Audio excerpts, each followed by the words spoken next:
তোমার লক্ষ্য যদি ঠিক থাকে তাহলে একদিন তোমার সফলতা আসবে। বিশ্বের বড় বড় যারা মানুষ আছে তাদের অতীত তুমি রিসার্চ করে দেখবে যে তারা অতীতে কী অবস্থায় ছিল আর তারা বর্তমানে এখন কী অবস্থায় আছে।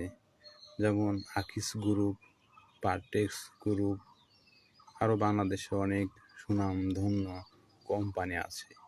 তাদের অতীতে দেখবে যে অতীতে তারা কী পজিশনে ছিল, এখন তারা কী পজিশনে এসেছে। শুধুমাত্র তাদের লক্ষ্যটা ঠিক ছিল, এই কারণেই তারা এত সফলতার চূড়ায় পৌঁছেছে।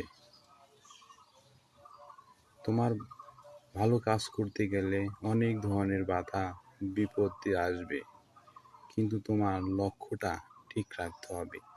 লক্ষ্য ঠিক থাকলে